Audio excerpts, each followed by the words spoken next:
Hi,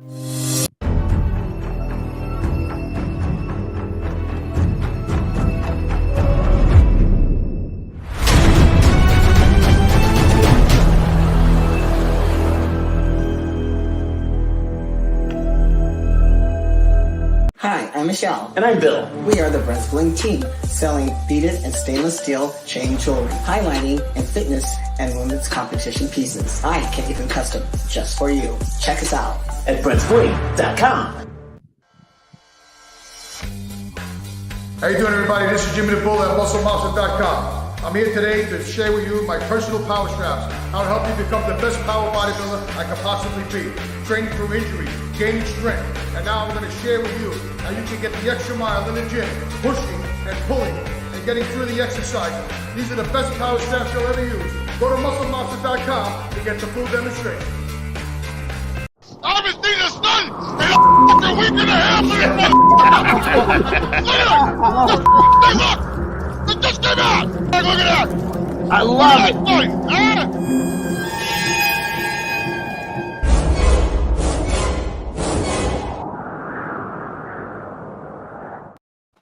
And we are back live here at After Hours. I'm Dave Palumbo, joined by John Romano and the entire Whack Pack. Welcome back, guys. Hope you're having a great week. So, doing good. We're also being joined today by our special guest, Larry Pollack, who a lot of you guys might know, some of you might not know. I've interviewed him before. Larry has an incredible story he'll be rehashing today a little bit because he has a movie script coming out about how he was kidnapped by the Mexican cartel and actually almost killed, and he escaped, thank God, and he's here with us today. What's up, Larry? Thanks for having me, Dave. Yeah, no, absolutely. We'll get to your story in a minute, but I wanted to address some sad news first off because I think it's the most important news of the day. And it's not the death of Lee Banks that is just as sad because we talked about that the other day. It's our good friend, John, Tanya Knight finally passed. She's been battling cancer for quite some time now. No fucking way. Yeah, we lost her, unfortunately. Get the fucking... Yeah, very sad. Isn't it crazy how many people we're losing? It's so fucking sad, man. You know, I don't, and it's one of those things. It's, you know, out of all the dirtbags we know in this business, she is the polar opposite. That was one of the sweetest, nicest, most innocent, incredible women we ever had in this sport. Not to mention a phenomenal representative and bodybuilder too. Fuck, man. Cancer, Greg. Sinus cancer. Who dies of sinus cancer? No, she had it. It was kind of like what you had, Greg. It was like it was in her like sinus cavities, and then it progressed and went to her brain, and it spread. You know, had a throat cancer. Well, I mean, it was in the ear, nose, throat. You know, right category. Gosh, get the fuck out of here. Yeah, I can't believe that. Yeah. Shit, man. I know her since like 1989. Yeah, wait. But we used to train together at Gold's Gym, her and me. I know you knew her. You guys knew before I did. You know, I met her in, I think it was 96. I guest posed. She was married to that guy, the wrestler Stevie or something like that. She had the kids with.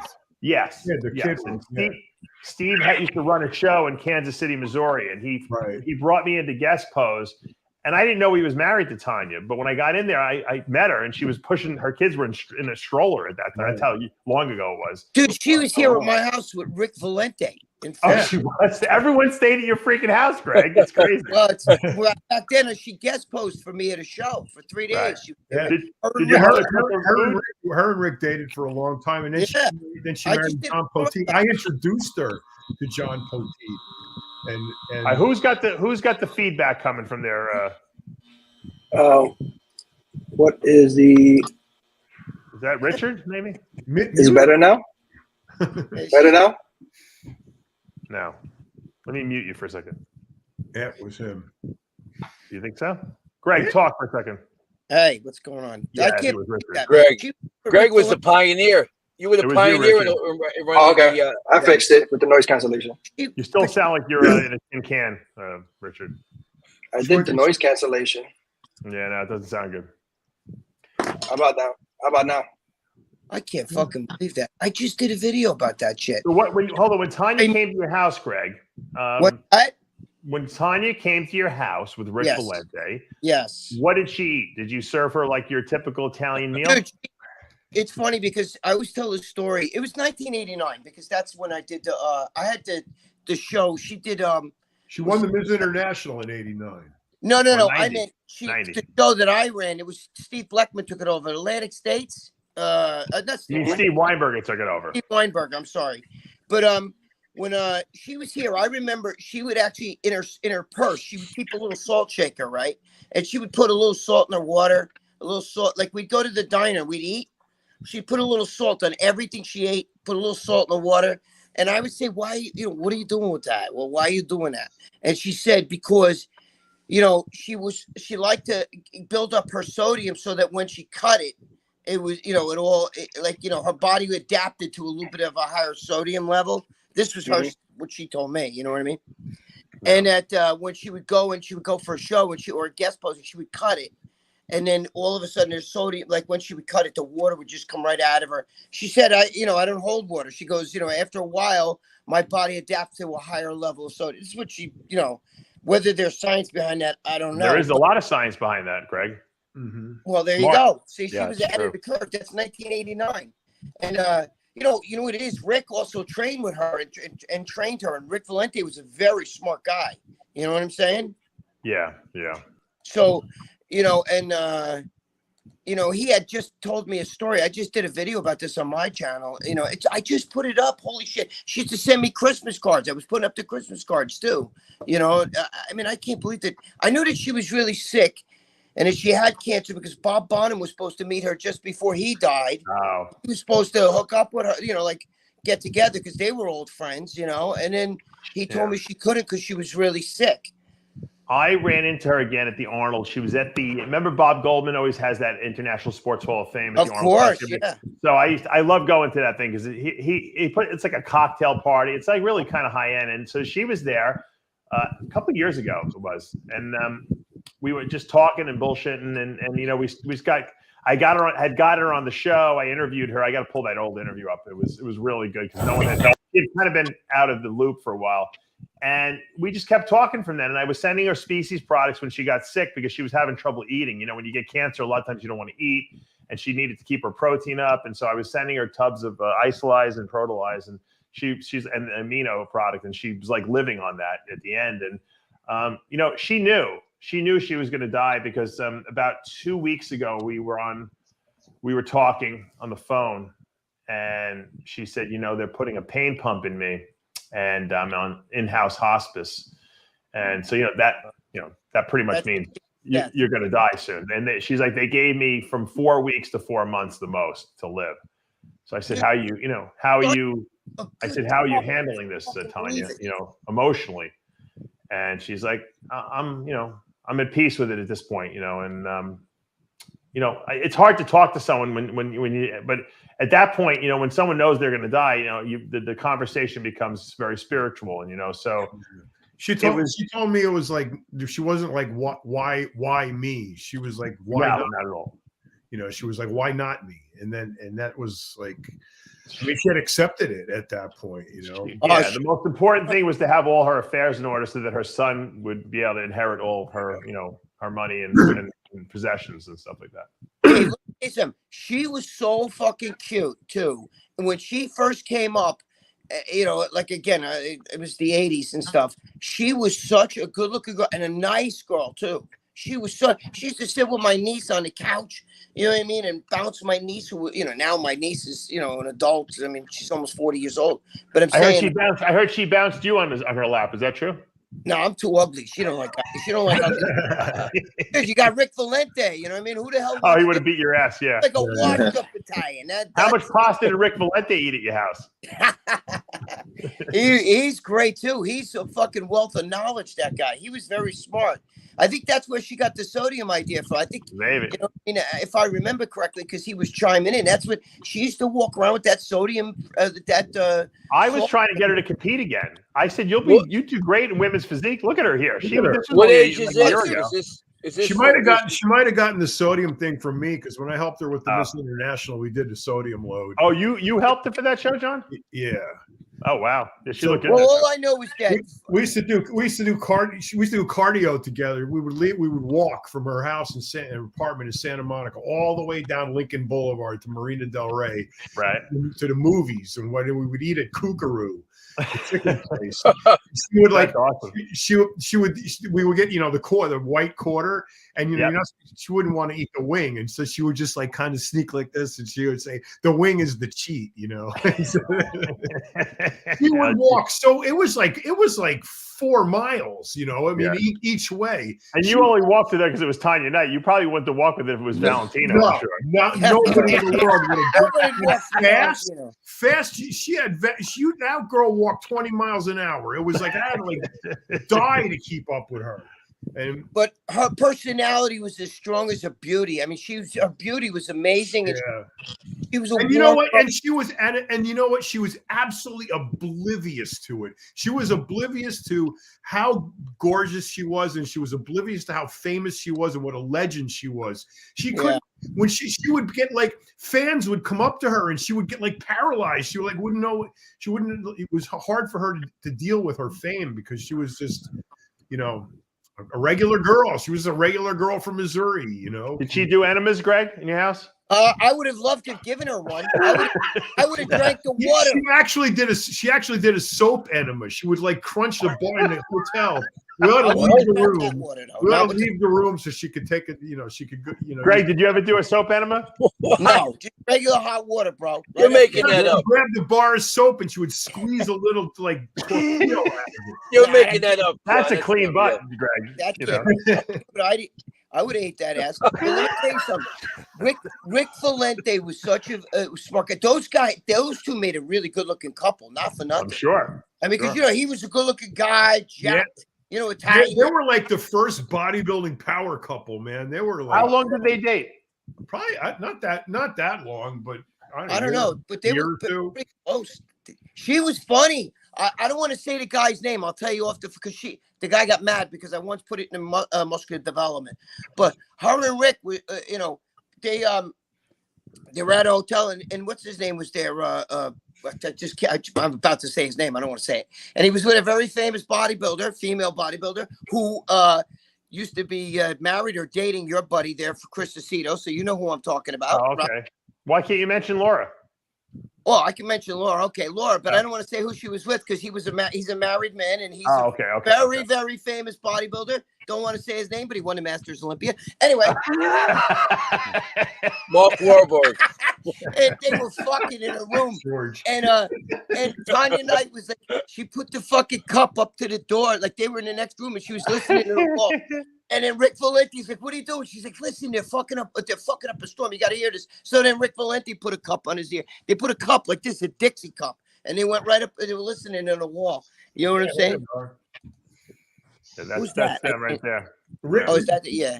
Rick Weeder brought her out from Missouri. Rick picked her up at the airport, and that was it. He was like, "Oh, really? That quickly? Wow!" He doesn't waste that time. Southern. No, he wasn't gonna let her slip away. So. Nah, dude, that was a pretty girl, but her personality though was amazing. She was so absolutely so humble and sweet and innocent, right? Yeah. Man. I mean, just a girl like that could afford to be as stuck up as hell, right?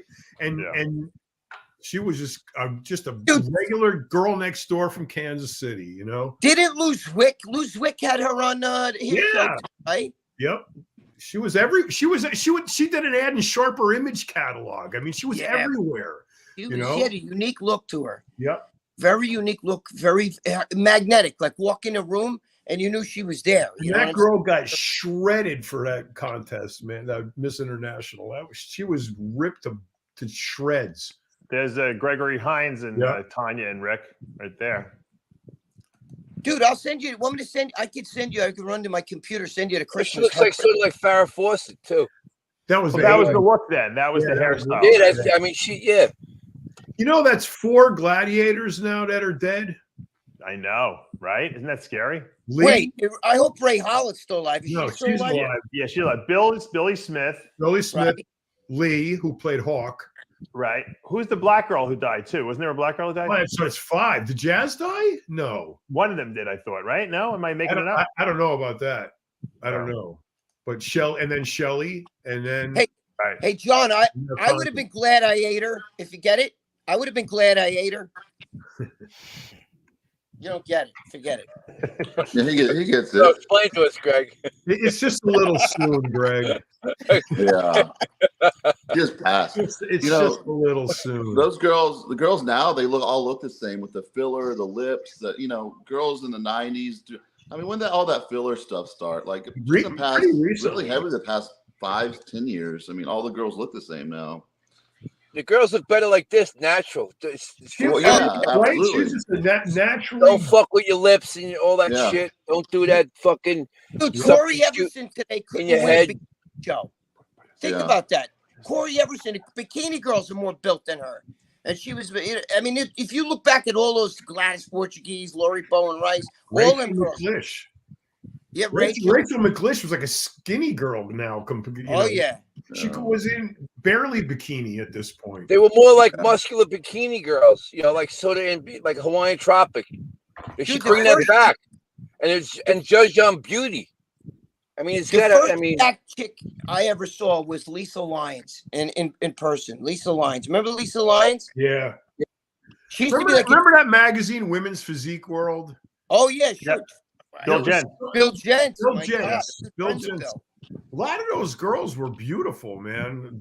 Well, what Bill did was it was I mean, mostly schmoes bought the magazine, but he put the women bodybuilders in like dress clothes, and he did like creative stuff. Nothing was pornographic about the pictures at all. It was just, it would be like them flexing their bicep like in a dress or something like that. I thought that was kind of classy. You know what I mean? Yeah, definitely. Oh, dude. And he paid the girls. He paid those girls a lot. Yeah. Yeah. Bob used to run a women's extravaganza, so him and Bill Jens were ass buddies, and they put me back in a woman's when they get dressed and pump up, and bro, those girls would walk around stark naked. I mean, sometimes they'd be changing it. Oh my god, I was like, this is like. I'm in like. You don't even like that. You like small. Dude, probably thought you were one of the girls, Craig. No, they all had small. They had nice, not the big jacked ones. I'm talking about when the girls when they come out to the physique. Dude, let me tell you something. I felt like, remember that Chinese dude in the movie fucking what was it, Porky's? Like, oh, hair pie. Oh, hair pie. I'm looking around and I'm like, holy shit. Debbie Dobbins, God rest her soul, would stand there and talk to me stark naked. You remember Debbie Dobbins? Stark fucking naked. So, Greg, where were you looking? Where were you looking? Were you looking right at their eyes when they were talking to you? Or? Dude, I was talking to their asses, their friggin' cuisine, you name it, their little mush pot down there. I was like, holy shit. Who was the most well endowed, Greg? Oh, I don't see that. Like, I don't like that giant clit shit. But I mean, I still got Debbie Dobbins. Dude, Debbie Dobbins would just stand there and talk to you like this, and she was stark naked. Naked. I mean, she thought you were her Uncle Festa. That's why she didn't care. That's before I was super juiced up. But I'll tell you what. I wanted just to make the announcement. John Bravo's not with us today because he had hit. He was in a car accident. Is he okay? He said he's okay, but he feels like he has a concussion, even though he didn't hit his head on anything. Well, wait a minute. He didn't mess up his hair, did he? I think that's what happened. I think his hair got messed up, and he doesn't one hair shaft broke. I think he got whiplashes because he got hit from behind, so it must be whiplash. Yeah, I think Rob fucking finally caught up with him. I think Big Rob fucking got pissed and said enough of this shit and drove into him. Could have been. I love Big Rob. I know you guys don't, but I do. We don't talk about him really. You know what, Dave? We should have a spin-off show with Greg as the host, and all the scumbags that we all we went through over the last 10 years. Just feed them all to Greg. All the good guys. Feed them all to Greg. The good guys. That's everyone. We'll call the show the Good Guys, and Greg will be the host. And all the fucking scumbags that we can't stand that he loves, we'll send them over there. and he can do a show with them, and they can Yeah, bash and him. the first And guest it would be high, and it would be hugely popular. And then Greg is going to be put in a situation with them bashing us. He's going to be put in a situation. Nah, they're good guys. And then so it's going to flip the tables. I think we should do that immediately. John, you know who the first guest would be? Good idea. Your most hate, the guy you guys hate the most, because I love him, Steve Blackman. We don't hate Steve. We just like to make fun of him. That's all. We don't hate him. We like to make fun of him. That's all. We feel sorry for him. Yeah. I like Steve. Steve may not like you what like he him did so at much the you time. sued him, Greg. Greg, listen to this. Yeah. Steve Blackman today would be the undisputed king of bodybuilding media if he didn't have an egomaniac freaking Napoleon complex. Yeah. What Dave and I were starting to build over there would have all what became all of this would have all been his. Yeah. Right. Yeah. So imagine if we were left alone to do what we wanted to do. Yeah. Yeah. So, I mean, Greg, you love him so much that you sued him. So don't forget. You made him pay. No, he's because of what happened. Well, if you liked him so much, why didn't you ask him? If you liked him so much, if you liked him so much, why didn't you go drive to his house and sit down with him and over dinner and settle it, amicably? No, I didn't sue him. It's the opposite way. He was trying to sue me because they didn't want to. No. You sued him for unemployment. No. You sued him for not. No. What happened was he wanted me to not. He wanted me to not get after I got fired. I was there for 15 fucking years. He didn't want me to get unemployment, and he was trying to tell them at unemployment. No. Like all that shit. And I was you sued him. Yeah. No, and you won. He took me to court, and I beat him. That's called suing. That's called suing, Greg. You sued him, you won. You get any money? I didn't get any money. I didn't sue him for like money. No, you sued him for unemployment. He lost. He took Greg to court. Greg's like, I didn't sue him, but Steve lost. No. Dave lost because he wanted to. They didn't want to pay me the unemployment, and I said bullshit. I said to the unemployment, bullshit. This is I deserve it. I mean, I worked. You probably got him audited too, because he wasn't paying you as an employee. But they took me. It's saying that I was not supposed. Like 3 times. Let me tell you something. He paid you as an independent contractor. Right. By the fact that he did that, you weren't entitled to unemployment. No. But listen. However, you really were an employee because you did a regular column. So what you did was you sued him and said, I was an employee. Probably what happened, he probably got dinged by the IRS because he was paying you as an independent when he should have paid you as an employee. But I didn't sue him. I didn't win anything. He took me to. They called us down. Well, he didn't want to pay you, but now to get to the bottom of it. Greg. Yeah. The reason he didn't want to pay you is if he would have agreed that you deserved unemployment, then he would have basically been saying is I've been cheating the system by not paying payroll tax on you. You know what else? And I've been paying you as an independent all this time, which is what he was. I didn't sue him. I didn't sue him and win any kind of money. All that happened. You got unemployment. Right. And you're not supposed to. You were in 1099. Yeah. You know what? You were at 1099. You didn't deserve unemployment. Wait a minute, though. No, you know what? You know what won it for me was the fact that we had a contract where I couldn't work for anybody else. Right. That's what they was. Right. So he wasn't paying you correctly. He was paying you as an independent, but you really were an employee. You got to work for somebody. You can't work for somebody and then not be told. He's not listening to every word I'm saying, John. You guys are talking completely past each other. I didn't sue him. I didn't. Greg, you basically got him in trouble with the IRS more than likely. Get him in trouble. Greg, sometimes you just need to listen. Yeah. He got me. They took me to. They called us both down to get the story straight. I know, but do you understand, Greg? Do you understand why he didn't want to pay you? Yeah, of course I do. Why? Because he wasn't filing taxes. Wait. Why? Explain it. Yeah. Because he's trying to say that I was a independent contractor, and that's how I was put. Because obviously that's how you were paid. Okay, and what are the ramifications of him doing that? Well, obviously, then they don't have to pay a tax for their employees. That's why everybody does that shit. Yeah. You know what I mean? You have to pay unemployment tax. Right. Why did he let you go anyway? Did he not have any more Because money of left? Adina. Adina told him we need to go in a new direction. He even apologized to me. Listen, I get along great with Steve. He apologized. He said, listen, I made a move. He brought me back. He actually fucking Adina was like, we got to go. I don't want to. You know what? Like, I don't think anyone cares. No one wants to hear the story. Forget that. Oh, It's not that important. You won. Greg That's cares. the most important thing. You won. You won, and he can be, Steve. you won, Yeah. and he can be your first guest on your new show. All right. Yeah, You know, I like want to go Brian. to. I like Brian. I know you guys don't like Brian. I want to go to The Larry bad and the ugly. because everyone in the comments is saying that Larry was a way better drug dealer than all of us on this panel. So, which is probably correct. Probably true. Larry, how much money were you making at the height of your career when you were out in Mexico? You know, selling your own brand there. I went to Mexico with $10,000 in my pocket. In 1 year, we had $3 million. Wow. Holy shit! So How'd we you were- do that? If Richard was here, he'd say, I made that in a week. Yeah, you're right. He probably would. You know that. I He think would get mad. He doesn't like the idea that Larry could be a bigger drug dealer than him. He would be pissed. He'd be like, wait a minute, no. I made that in a week. Well, Rick, and hold on. In defense of Richard, he did do it in the realm of the United States, so that might be a record. Okay, Larry had to go to Mexico to do it, which is smarter, actually. Yeah, I actually think Larry's way was better, to be Yeah, honest. well, that's where I did it. It was the easiest way to do it, but holy shit, I didn't make $3 million. How'd you make $3 million, Larry?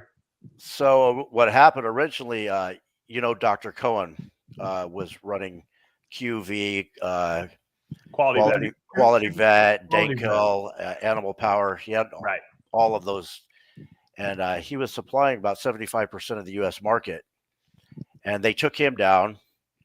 And then I actually used to buy their products from a pharmacy in Revolution. And that's Tijuana. In Tijuana. They would bring them back. They would cross it for me. Anyways, I was like sort of a distributor, not directly for him, but selling his products. Right. And when they took him down, there was a big void. All of a sudden, Mexico was dry. There was nothing. And there was nothing to get from anywhere. And I just saw the opportunity because there were no products to get. So at the time, I had just left a marketing company as a marketing manager. Yeah. And I just got this idea to go down there and take over what he did. Now, Larry, hold on. Before I finish the story, you know that Deshane did the same thing, got busted for doing that. Quality Vet went down. You weren't nervous, like, hey, maybe they might get me too? That was probably in the back of my mind, but when was this, like 10 years ago? See, now I know why you did $3 million, because I didn't send anything to America. That's well, I didn't. Mexico. I didn't either, actually. He didn't either, John. Well, I mean, my market was Mexico, not America. Well, I basically sold to pharmacies near the border, and then people would come down and buy their stuff and get it across however they wanted to get it across. See, that's the cool thing about Mexico is that they have a border zone, which is 20 kilometers thick. You don't really get to Mexico until 20 kilometers past Tijuana. So there's no law there. I mean, you're a UGL selling to a legit pharmacy, right? So yeah, we actually had permits. Cool. We had permits and everything down there. That's great. We went and got permits. What was the name of the brand, Larry? It was Stallion Labs. Oh yeah, I remember that. Yeah. And I went down there, like I said, with $10,000, and it blew up really quick. And I think part of the reason was, number one, it was scarce. There just was a demand that wasn't being filled, and I approached it differently than the other labs. I made sure every single every batch that we made was tested by the lab in Utah to make sure that it was correct as far as dosaging. And I used to dose all of my products 30% over on my injectables. Oh wow! Instead of under, which is what everybody else did. Was they had underdosed, so I overdosed it on purpose. That's smart. Because I knew people would use it and they'd like it better than the other products because it worked better, it's stronger. My orals were right on the money all the time. And we, on our website, we would post all the lab results from the lab in Utah. Cool. And I never sold to any end users, not a single one. I had 5 distributors. One was Rich Piana, and I had 5 distributors mostly around the world, but mostly it was the pharmacies in Mexico. And I actually narrowed it down to just working with one pharmacy, which was this guy named Caesar on Revolution. And he sold to all the other pharmacies because I didn't want to have to deal with all of them. Right, just that's smart. the exposure. Yeah, that was really. So how much would you sell to him at a time? Our minimum order was 30,000. Wow. And what would Rich Piana buy from you if he was a distributor of yours? Minimum order was 30,000. Oh, everyone. If you wanted to buy from you, you had to pay 30 grand. Now, how would you get how are they getting there? They would come to Mexico and buy it from you, and they would take care of the smuggling. Like, how did Rich get his product? So the guy in Mexico that ran the pharmacy there, he had people that would cross it. That's for smart. them. That's cool. Yeah, they had a guy that he had some kind of construction company that he went across every day, and they would cross everything. Wow. So you were basically immune from any kind of like prosecution because you were kind of in Mexico, essentially. That's why I went there in the first place. Right. So tell everyone how what happened, because I mean I've done the story with you, but it was long enough ago that probably people don't remember. So we were down there operating, and I had set up the lab in a bottom of a 3rd-story house, and had all the filtration and everything that we needed. All the raws got shipped from China, right? But you can't ship from China to Mexico because Mexico does not let anything be imported from China. So we had to have the raws shipped to PO boxes in the United States. Oh boy! And then we'd have to go across and get them. Oh shit! And then bring the raws back to Mexico to actually compound them. I had a freight forwarder. I had a place. I would have China send the raws to my freight forwarder in Texas, and Texas would label it as in transit, or it wasn't the final destination. And then these guys would cross it and go around the aduana, and so I wouldn't have to pay tax on it. So I would just have it sent from China to that's smart. The warehouse receiver in Texas, and then they would get it across the border, and I would just pay the guy, for the service. It's crazy. It has to be shipped to the U.S. first, isn't that? Yeah, nuts? you can't. They would. Yeah. I mean, it seems riskier that way because it's got to go through U.S. customs, right? Well, by the way, no, it doesn't go. No. See, that's the thing. It doesn't go to Mr. G's microphone because he's the one who's got the wind noise in the background. For a change, of course. It doesn't go through Mexico for the U.S. customs because it's in transit. Okay. It's just like parked there to get redistributed. The end delivery is in Mexico. I never had a problem. Tell us about that fateful night. Yeah.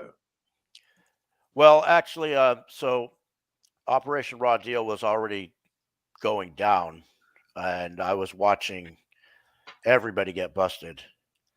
I was the last one, like the very last one. I actually retained Rick Collins maybe 5 or 6 weeks before they came and got me. I called him. We had received a letter in the mail at a PO box in San Diego saying they wanted to question us. They wanted us to come in for questioning. They didn't know where we were, but they had just sent it to this PO box. So I knew they were coming for me. And I had talked to Rick, and I told him that I knew they were coming. I just didn't know when.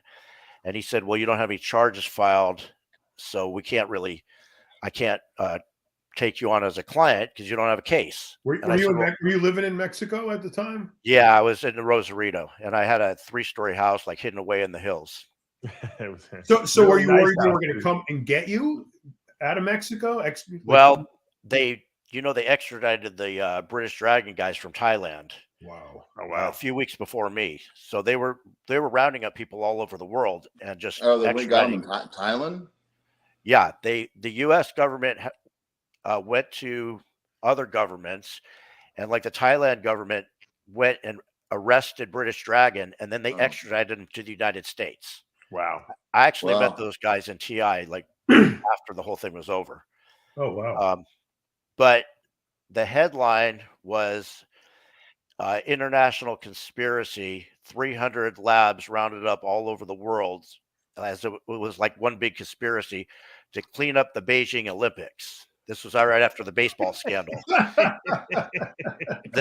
The truth of the matter is none of us knew each other. That's funny. Wow. I didn't know any of those people. I knew of them, but I didn't know who they were. I never met them, never did business with them, nothing. Right. So anyways, I called Rick and I told him, look, I'm just going to give you 10,000 and just hold on to it just in case, because I have a feeling something's coming. They're going to come. And we talked about, what I should do. And I said, I'm hidden away here in Mexico. He said, just sit tight down there and wait for it to blow over. And actually, I thought that I was hidden away, but I had this, just some Mexican worker that was labeling bottles and whatever. And I had kicked him out about 6 months earlier because he was on meth. Ugh. And he was doing whatever he was doing, crossing illegals and crossing drugs at the border. And he got busted. And so he's the one that ultimately led them to me. Oh, man. But I was outside of their jurisdiction. So they couldn't go in there and arrest me, and they had no case. They hadn't caught me. They had seized some packages in customs. But they couldn't directly link them to me at that point. They didn't catch us with one pill, not one vial, nothing. So basically, they had no case against me. They couldn't arrest me. So they contacted the Mexican police and sent them after me. And down there, the Mexican police is the cartel. Wow. But the cartel, it was an Ariana Felix cartel. Somehow, I think from this Frank guy, the one that ratted me out, he was into meth. They had the impression that I was dealing meth in their territory. Oh, no way. Yeah. Which wasn't true. I found this out after they had me, and after they took me, they were asking me about the ephedrine. And I said, I don't have any ephedrine. You raided my house. You didn't see any ephedrine. I don't do that. I just do steroids. That's it. And they said, oh, well, we fucked up. So, but now that we have you, we need money. How much? Well, first of all, I had two safes. I had a dummy safe, which was just maybe $30,000 and some gear, and it was a big safe. And they got that the night that they came and took me. Right. But I had another safe that was buried in the ground, and they knew about it somehow from Frank, the guy who ratted me out. I don't know how he knew about it, but that safe had well over $2 million in it. Oh shit. And what happened was I had taken some money and took it to Belize and put it in a Belize bank, maybe $200,000. And within a couple of weeks, Belize Bank contacted me and told me, you have to get your money out. The U.S. government contacted us. They're going to seize your money. Wow. And if you don't get it out, it's going to be gone. How'd they find it? I made a mistake and had some of my distributors sending money straight to the bank. And basically, Greg, you want that? He's got a bank card to the Belize bank account. Would you like it, Greg?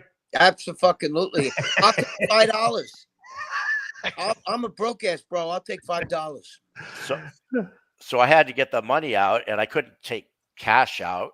They didn't have that much. So I just wired all of the money to China and just bought more raw ingredients. That's great. Because I had to do something with the money. Yeah. So basically, yeah, China would ship. We had like 10 different PO boxes, and they would ship the products to the different PO boxes, which were all in fake names, fake IDs, fake everything. Right. And I could tell by the tracking, I would track the packages going through customs. Right. And if it sat in customs more than a couple days, I knew it was a problem. Yeah. Yep. So we only had 3 packages seized the entire time. How much stuff was that you had bought with all those hundreds of thousands? Oh, when you got to the street value, probably a few $1 million worth. Oof. Okay. Because one reason I made my stuff 30% overdosed because the profit margin was so huge anyways. Right. Right. I mean, I think we were making probably 20 times our money every time. Were you cooking it yourself, or did you have people doing it for you? So I did all of the basically the process was we would take the raws and I literally put it in the grapeseed oil with my benzyl alcohol and benzyl benzoate, cook it into solution, and then I'd run it through a big millipore filter that went through a peristaltic pump. Yep. And that would filter everything. And the filters were expensive, but they're like $80 a pop, those things. Yeah. Yep. And I would get them from medical supply places in the States. I had the same setup, the peristaltic pump running through the filter. And did you do the bag, or did you have a drip into a beaker? No. So what I had is I had 5-gallon bottles that I had gotten with big tops, and the pump, the millipore filter would sit right on the top with the tube going through the pump, and it would just pump everything through the filter into the bottle, and there were sterile bottles. Right. And then when it was all done, you'd have basically 5 gallons or however many gallons I was making in there. And then we'd take the filter off, put the little thing that fills the bottles with the 10 cc thing. Oh, okay. You just stick it on the top of the bottle and squirt 10 cc's. And then I had guys doing that. I had 4 guys working for me, Mexican guys, and they would just fill the bottles and put the caps on them with a crimper and slap the labels on them, and they were ready to go. Wow. How many bottles would you make at a time? Depending on the product, probably about 1,000. Wow. Okay. And the day that what was the day that the cartel came and kidnapped you?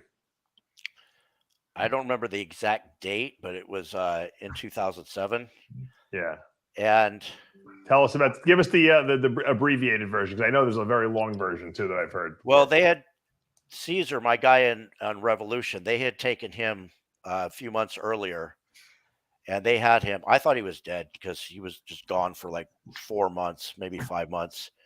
And his wife was trying to raise money to get him out. And I gave him $30,000. I gave her $30,000 to help get him out.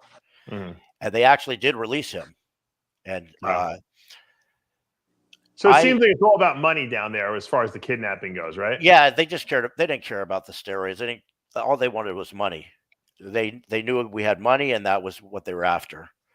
But they just, one night, my wife and I were watching TV, and it was weird because I felt like something was going to happen, but I wasn't sure exactly what to do. I thought probably I should have packed up everything and just moved, but I didn't realize that anybody knew where we were.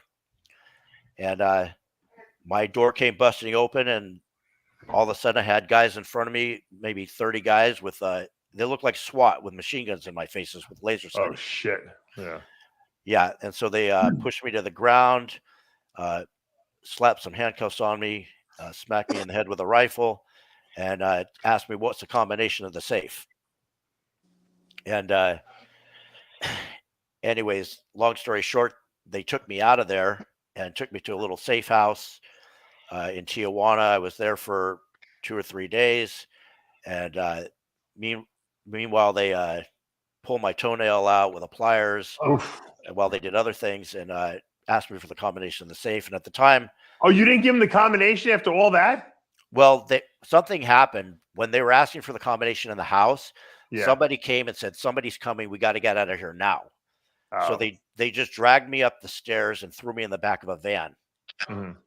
And they had gotten into the big safe, but they hadn't gotten into the safe in the ground. Did they leave your wife there? Yeah. So what happens there? They don't mess with the women because they want them to stay back and collect the money for the ransom. So they didn't touch her. Her daughter was there as well. They didn't mess with that either one of them. They wanted them to stay to collect ransom money. Right. So, anyways, they had me in one safe house for, I think it was somewhere in Tijuana. I'm just guessing. I don't really know. But then they moved me to some place else way out in the boonies with a bunch of other guys, and they had me for 16 days total. Wow. And 16? 16 days. 16. Wow. And during that time, they brought other people in who they had kidnapped for various other reasons. They were torturing some people. They killed, I think it was a rival gang member right in front of me. Whoa. And that was the night before I got out. I saw them. Well, I didn't see them. I had a blindfold on, but I kept pulling it up, even though I wasn't supposed to because I had to see. And basically, I was wondering the whole time, how they were going to kill us. I was thinking they were going to shoot us, inject us, or I don't know what.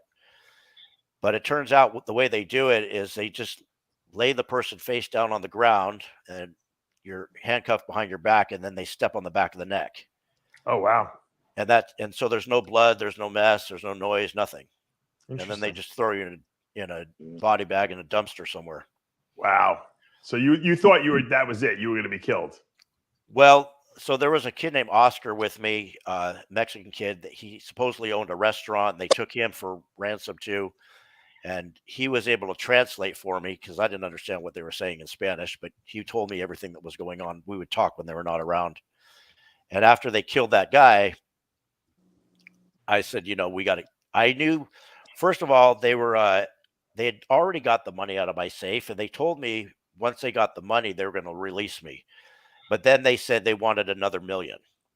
And so then they were contacting my brother in the States and asking him for another $1 million. I told him, you're wasting your time. I'm the only one with money. He doesn't have $1 million. Right. And they said, well, he owns a gym. I'm like, yeah, he can't get $1 million. There's no way. You might as well just kill me now. So they had stopped talking to me for a couple of days. Before that, they were questioning me, trying to figure out how they could get more money out of me. But they stopped talking to me, and then they killed that guy. And I knew, I told Oscar, I said, we got to get out of here. We're next. So I had been watching them and studying them the whole time, or mostly hearing them because I was blindfolded. And so the jefes would come in the middle of the night and do the torturing and interrogating and all that kind of thing. But the rest of the time, they just had these kids with machine guns guarding us. Right. And every night they would go to sleep. And they told me if I had to use the restroom, I had to whistle to get them up to bring me to the restroom. Well, I'm whistling, and no one's coming. So I get up and I look and I see they're all sleeping, and they're sleeping on their. I was looking for the machine guns because I knew they had them because they were always playing with them all day and night. But when I looked out there, they were just sleeping on the ground in another room right in front of us, and I didn't see the gun, so I assumed they were sleeping on top of them.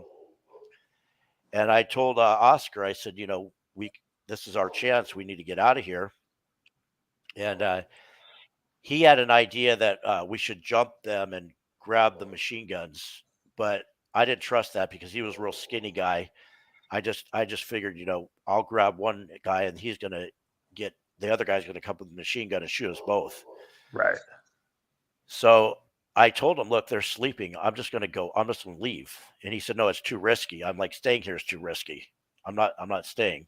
Right. So while they were asleep, I literally tiptoed past them, right out past their nose, down a stairway into basically a yard with a big fence around it. But there was a garage door that went up, an electric garage door.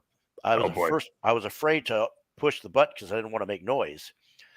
But then Oscar comes down right behind me. And he was so skinny, he was able to pull his hands out of the handcuffs. I couldn't do that. And he said, help me over the fence. So I lifted him up and he scaled the fence. He came down on the other side. And when he came down, he made a lot of noise. he looked at me through the fence and then he just took off running. Oh shit. So now I'm like, I'm screwed. Dogs started barking in the neighborhood. And so I pushed the garage door button and it scooted under there, and I just took off chasing after Oscar down the middle of the road in the middle of the night. I'm running barefoot in my underwear with a blindfold hanging from my head. And we tried to pull over a cab that we saw, but they just drove away.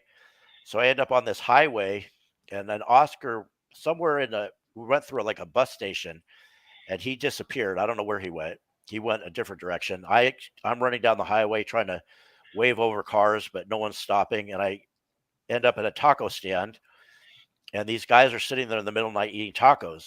And I said, you guys got to help me. They're like, sit down, have a taco. And I'm like, no, I'm kidnapped. I need to get out of here. They asked, you want us to call the police? I'm like, no, don't call the police. The police are the kidnappers. And the people down there, they know that. Yeah. I said, I need to get to the border. I said, get me to the border. I'll pay you.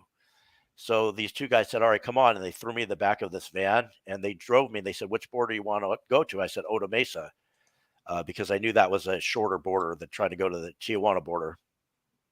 So we got to Oda Mesa border, and I jumped out. I ran up to the border patrol, and the guy's looking at me. I'm bleeding. I'm in my underwear. And he's like, why are you like this? And I said, American citizen kidnapped, let me in. And they were, I think, pretty suspicious, but they did bring me in, took the handcuffs off me. And at this point I was handcuffed in front of me, and they brought me in. The FBI was interrogating me, asking me what happened. I told them about, that I was kidnapped. I obviously didn't tell them about the steroids and everything. Right. And then Mexican police come, and they said, we want you to take us down there and show us where you were at.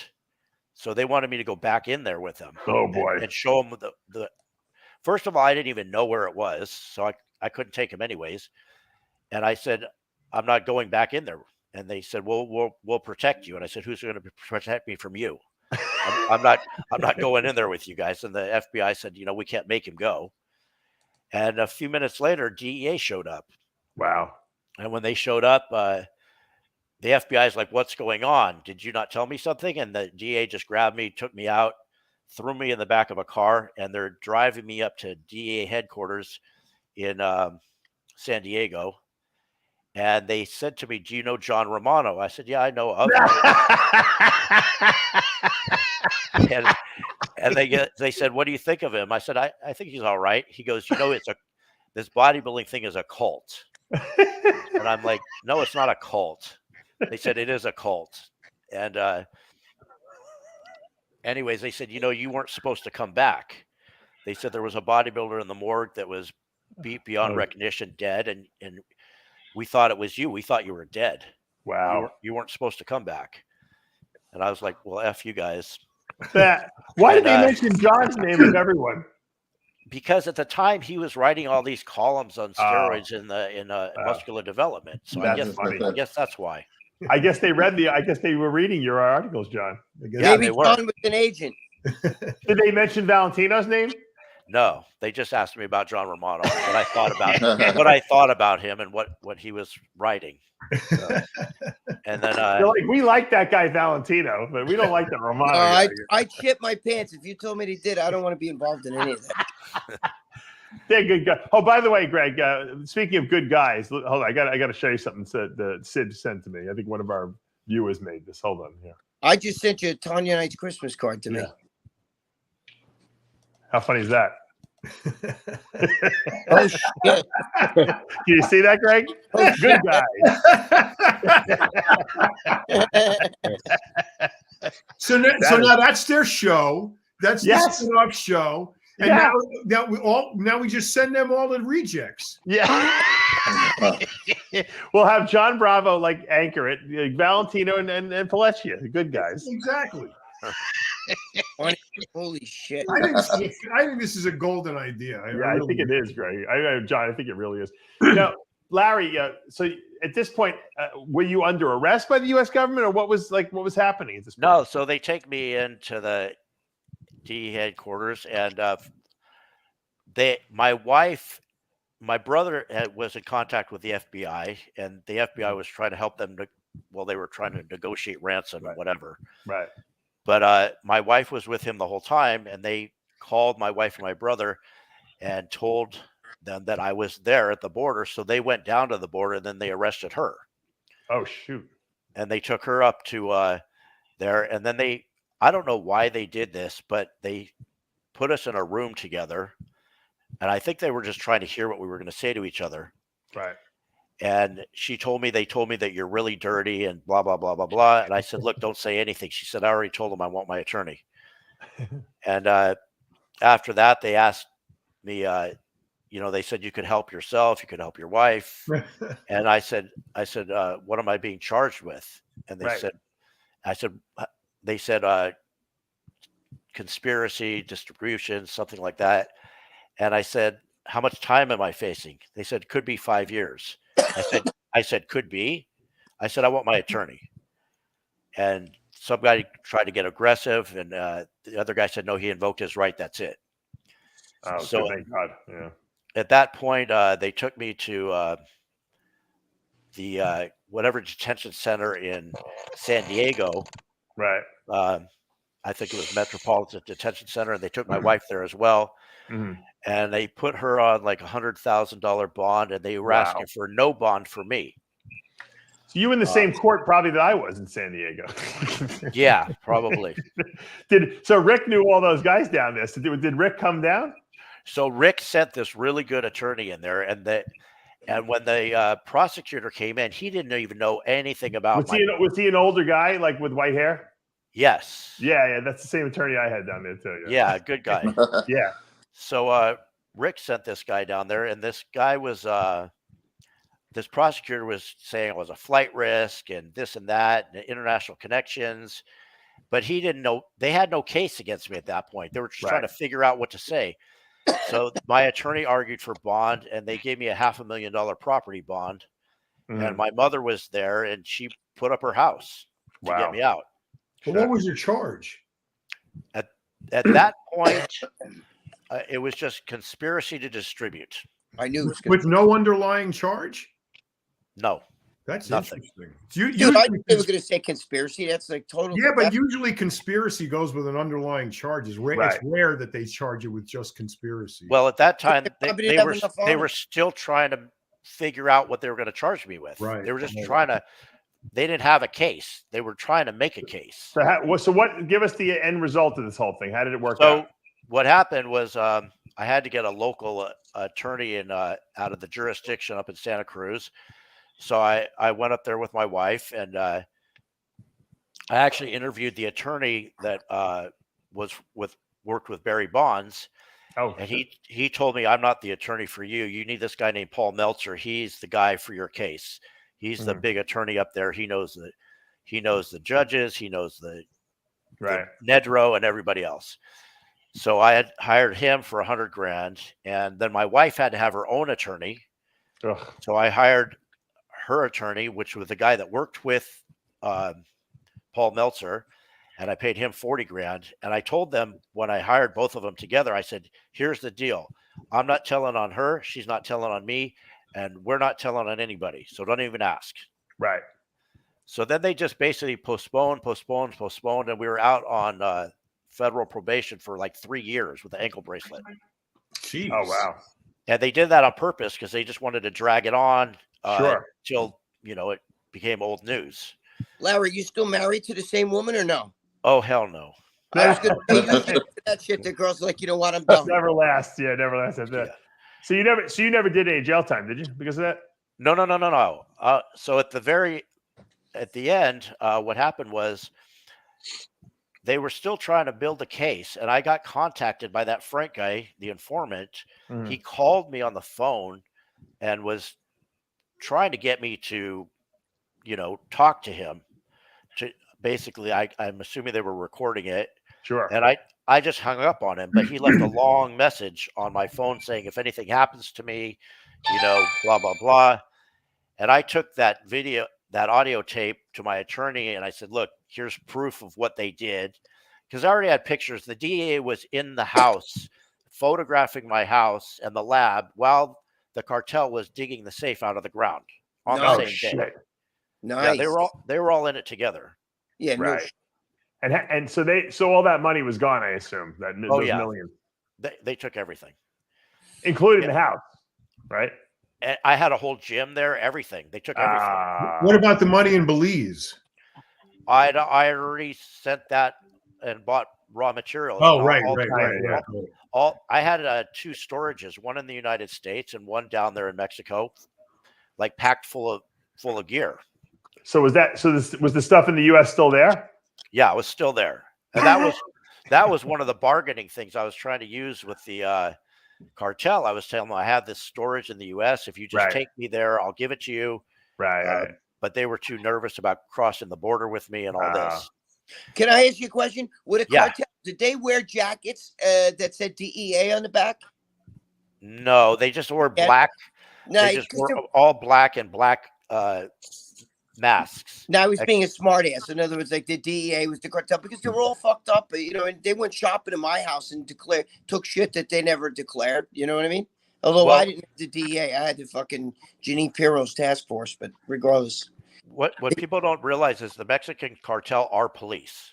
Right. They don't work with the police. They are the police. During the day, they're police, and at night they go around kidnapping and doing that kind of shit. That's insane. You're lucky you got out of there alive. You really are. Oh yeah, man. Yeah. Well, you'll never go back there, will you?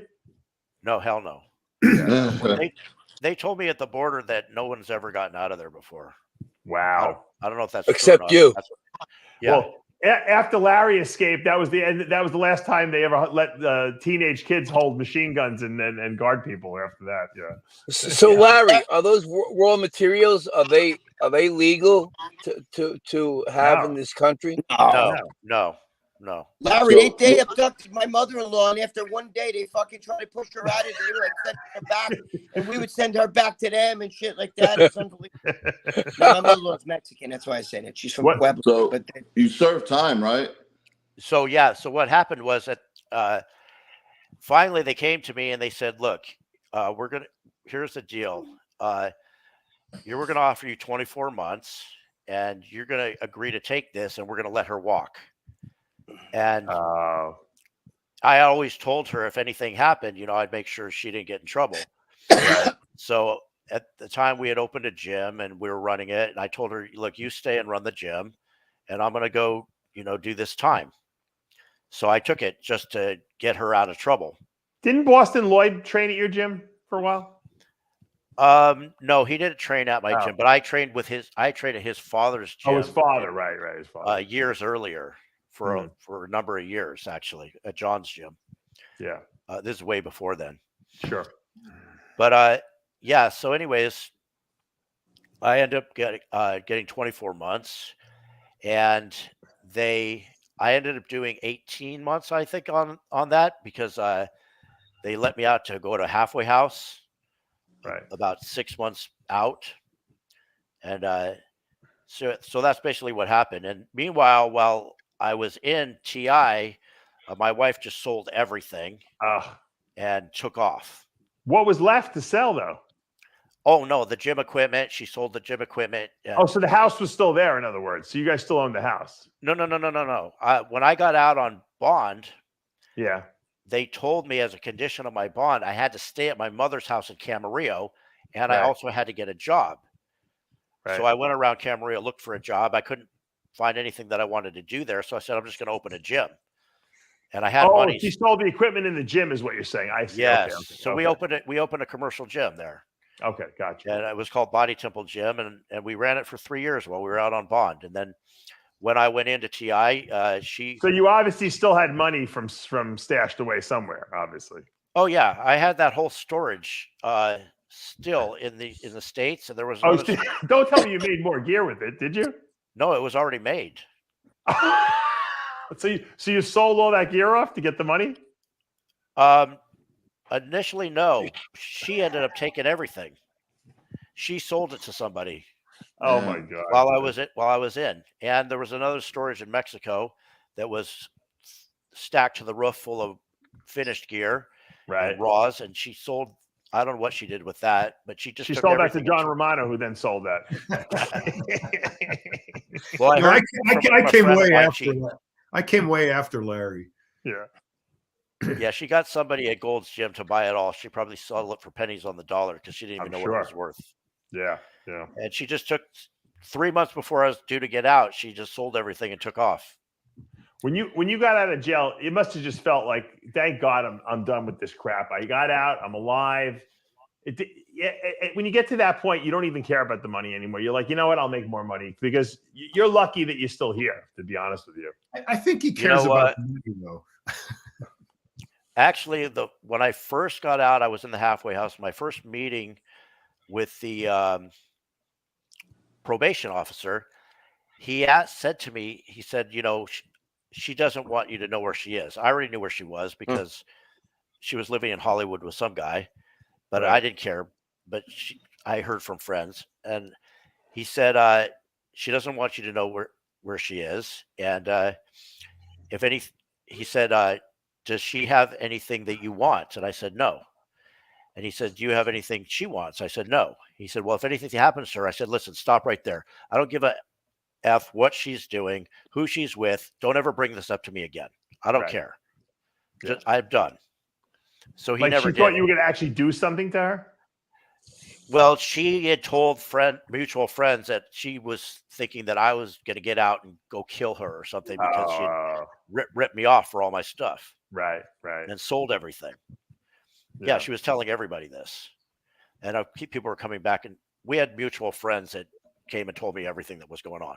People are fucked. People were saying that you were a rat and you weren't a rat. So, I mean, that's okay. People are effed up. You know that. So recently, there's a powerlifting organization called USPA, United States Powerlifting Association. Yeah.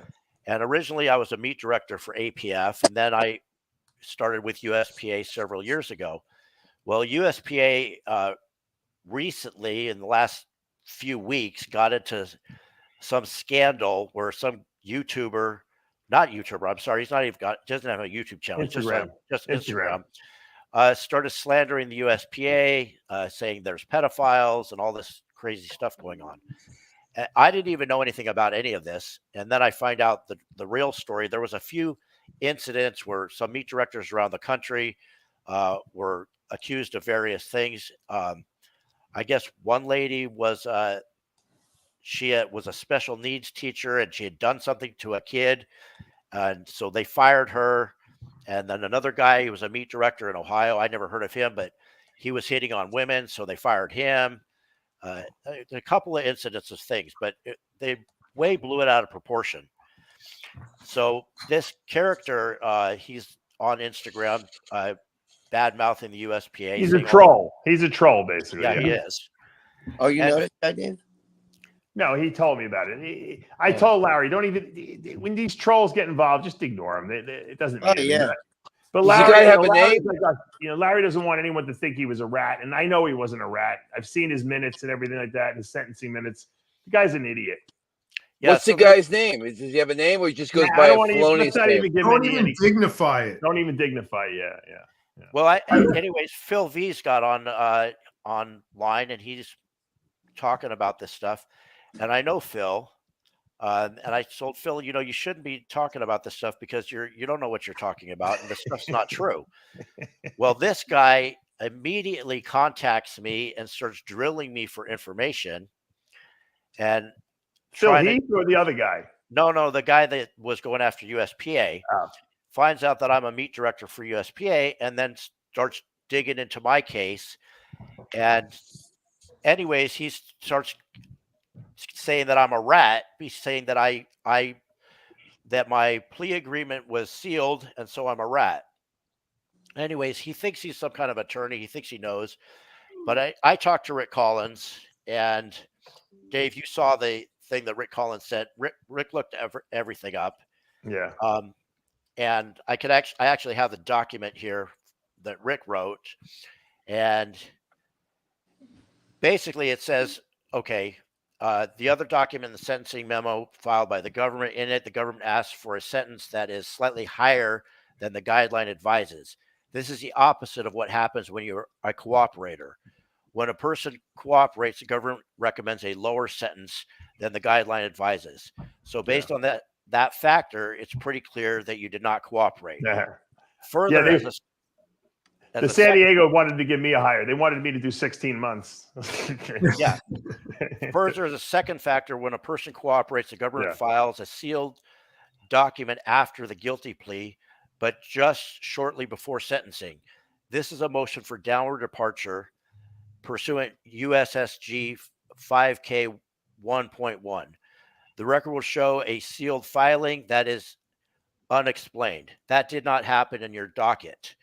So for those two reasons, it's certain to anyone in the justice system that you did not cooperate. But finally, Larry, we know you're not a rat. You don't have to justify it on here. Well, but this character everyone else goes on social media, just says I'm a rat. Well, yeah, Larry, guess what? When people know you, you become a target. All these trolls. We have 400 trolls right now trolling you in the comment section, including all of us on here.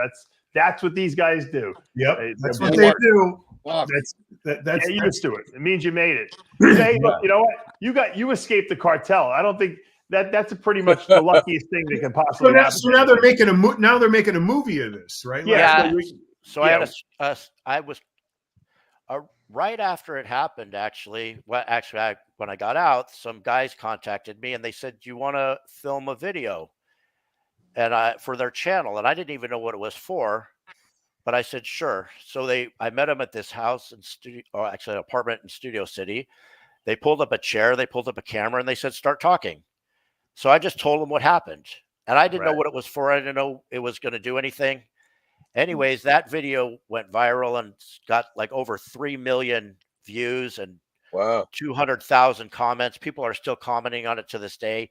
It's funny reading the comments. People argue on it. It's crazy. It just blew up. So then I got contacted by different screenwriters and producers and people wanting to make a movie out of it, which I never expected any of that to happen.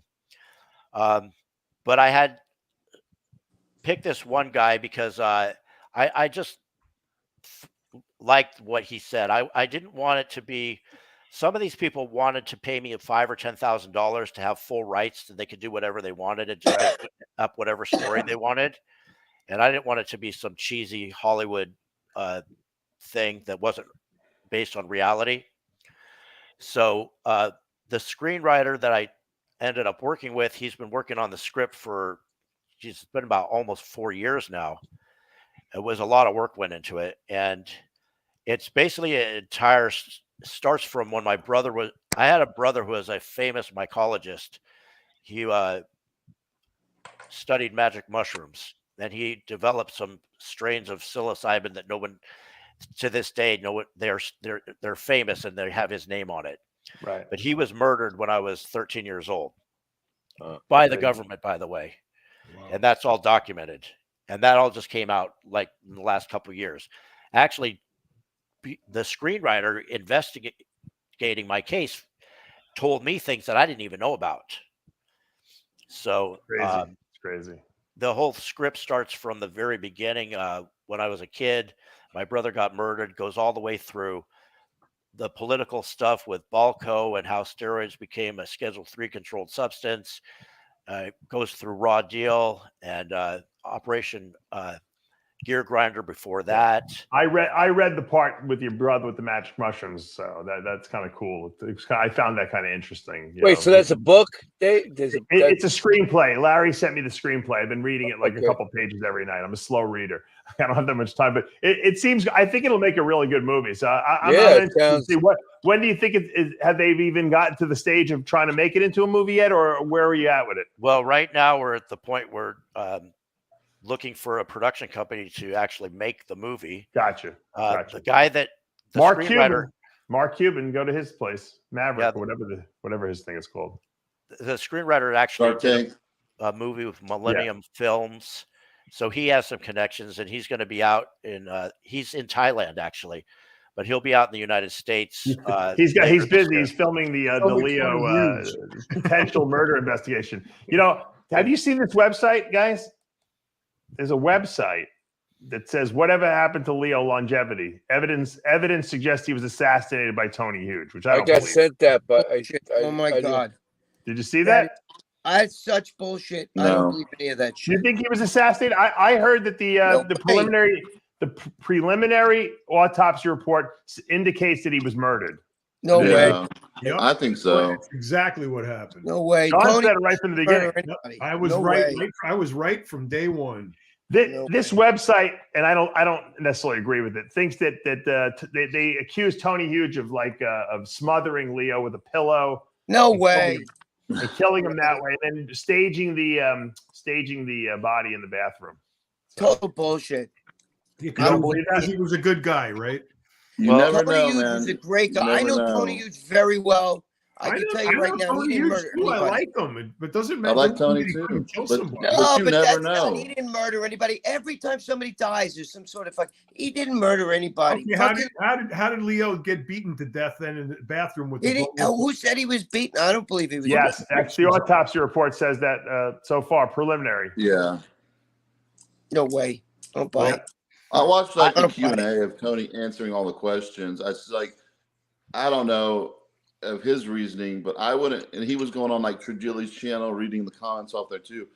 I don't know why someone would go that far to answer that many questions. Why would he insert himself into the conversation to begin? So in other words, you're telling me he was murdered. That's why I don't know. And they decided to put his body in the bathroom, not just leave him somewhere fucking or whatever.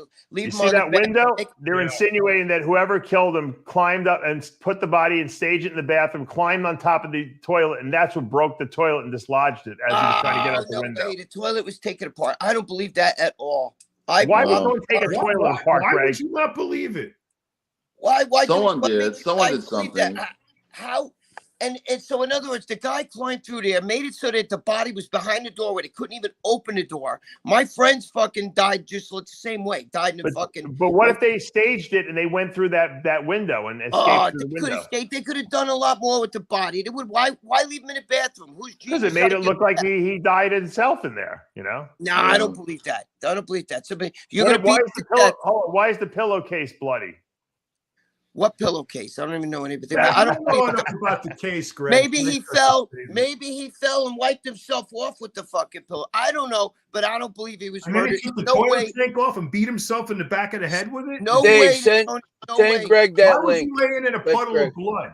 I don't believe it. I don't believe Tony Huge wouldn't hurt a fucking fly. Did you listen to the questions? It doesn't have to be Tony. Answered? It could be someone broke in. It could be one of the girls he was with. I don't know. Fucking Thailand, going in Thailand and another country like that. There's all sorts I don't believe any of their shit. Anyway, those fucking guys are corrupt. They're all corrupt. They're like the Mexican police. They're all fucking. I don't believe any of that shit. Listen, you guys, it makes a juicier story for you guys to believe that he was murdered. No, but they've already deemed that he was murdered, Greg. They can tell the autopsy. He was murdered. Who murdered him is up for. Greg doesn't believe anything. Go ahead, Armin. What do you want to say? So there's the puddle of blood, right? So the big puddle of blood.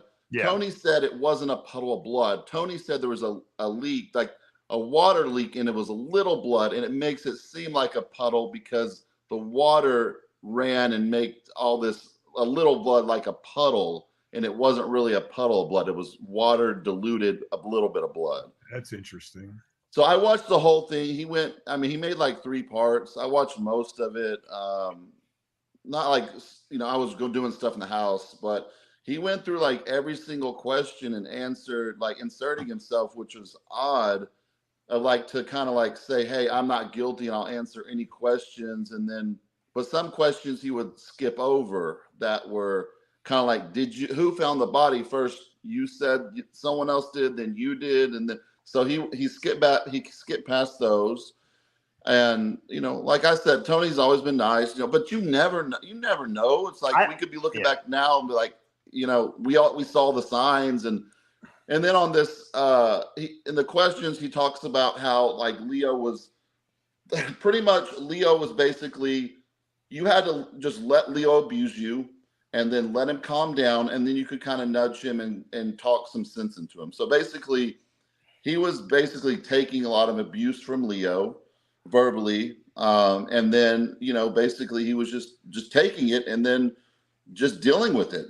And Leo wanted all these unrealistic expectations. He wanted to move to like Prague, and then Tony buy this house for him, and he didn't want to work. And Tony was saying like, hey, you know, you have to start working like a couple months, you know, and make some money, because Leo didn't like to work. He had some consults he could do, but he wouldn't do them. So Tony was like urging him like, hey, you need to start making your own money. I can't, you know, because Tony was supporting him in full. This is all Tony's words. I'm repeating.